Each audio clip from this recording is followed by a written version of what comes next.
Today we're looking at a new action figure that just came to me while I was building a Masters Universe Mega Constructs playset.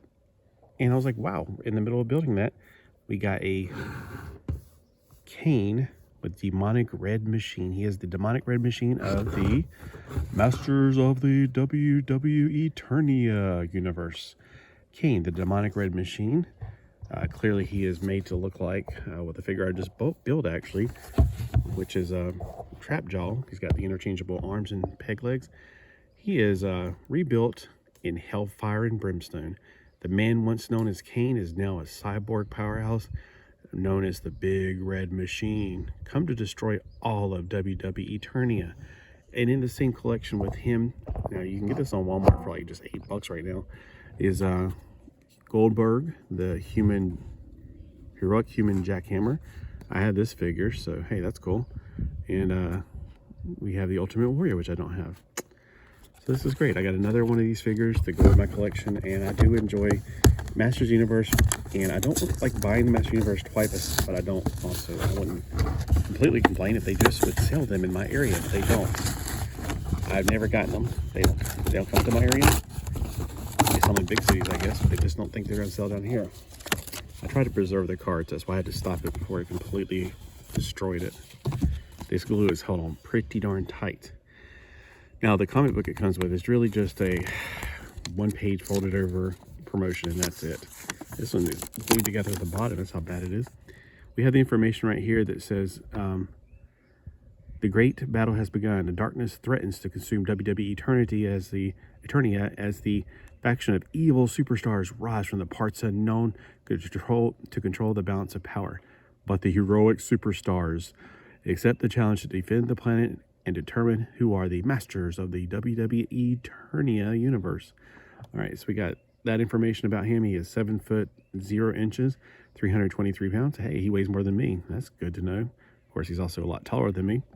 And he's also got metal parts. I don't have that. Superstar powers is pyrokinesis, which means he can control fire. He can make it, move or whatever.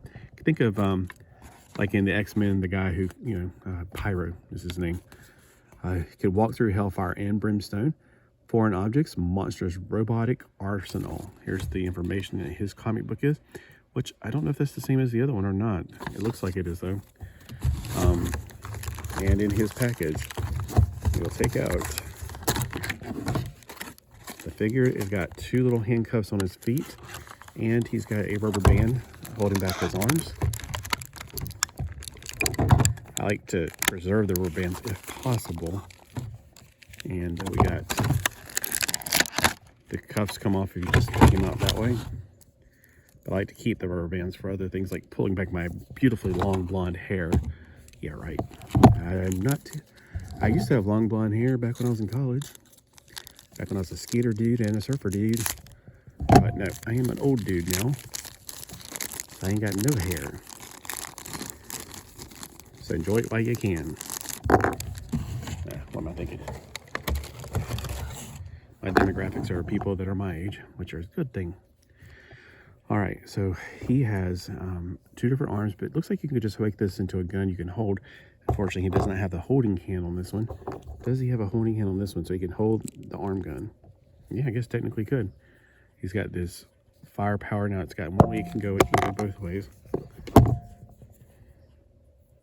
The guns on mine are bent is what it is. I'm sure a little bit of bending on back will be working fine. Or I just leave them in there and that'll keep them like braces. Oh, I like his hair. That's cool. Like it's got brown hair, but it turns into fire toward the end. That's a really good concept. I like that. And of course, these guys come apart so you can, rearrange them with other figures. Of course, that's going to come off not to rearrange with other figures unless you want to rearrange it with a trap jaw. So he's got a gun hand and a grabby hand. Let's see, does his arms come off? Oops, I broke them off. Nah. His hands come off right here. And some of the actual WWE figures, now we do have WWE figures like this kind of body at my Walmart. My gosh, they're like $20-some. That's way more than they should be because they have less parts than this, and they should be less, period. But I guess it's the licensing things you have to do. All right, you can tell where he comes apart at the legs right here. And of course, he comes apart up here to rearrange him with other figures to add more play value if you want to have him with somebody else's legs or somebody else's, boots or whatever. I do think that if they're going to make the boots come off, they need to make them come off at the knees or somewhere else, because that's going to make it look crappy. If I try to take his boots and put them on somebody else, I'm not going to even do it. I got it that far. I guess so, like there. So you can, rearrange and go with other boots. Again, we never got all the He-Man figures where I lived at. They got, the first wave came in and went before I got a hold of them. And then we got the Nicostratus wave, and that was it. That's all we got at our store, and we don't even have anything now. And I see all these people going, oh, I got this at my Walmart. Lucky you. We don't have it. All right, enough complaining. You're not here to hear that. You're here to see the really cool designs. Yeah, I like him. He's a really cool looking figure. I like the black and red. That really pops. The black and red, and then that orange fire. So which one of the arms do you like better? I'm going to definitely go with the gun arm. There's nowhere, like on the, trap jaw, there's a little belt to hang this off of. There's nowhere to put it on him, so I'm not sure what to do with the thing left over. You can't just take off his hand, I don't think. I don't think you can take off their hands. Oh, you can. Well, that's good to know. You can always take things off. Whether or not you put things on is a different story. I think that doesn't go on there, and if I try, I'm just going to end up stretching it to where it won't go, like, see the difference? Yeah. So, the hand looks like it was two pieces or something, glued together like a Gundam model kit. All right, well, that is a fantastic figure, and I am so glad that I got it for just $8. I have this stuff, like I always put stuff on, like save it for later. And when I got I needed a piece that I really needed for $10 to get the free shipping, I just threw all the other stuff on there that I've been, I'm gonna get this one day, but I'm not about to buy it right now. So he was been sitting in my save it for later thing, and it was actually still on sale. I thought, like, by the time I get around to getting it, he'll be back up to $35 or something. All right, let me know if this is one you got for your collection. Now all I need is the other two, but they don't have those on their website for a good price. Let me put it that way. Or maybe they do. I haven't checked in a while. I think I'll go do that when I go in. All right, y'all have a great day today, whatever day this is.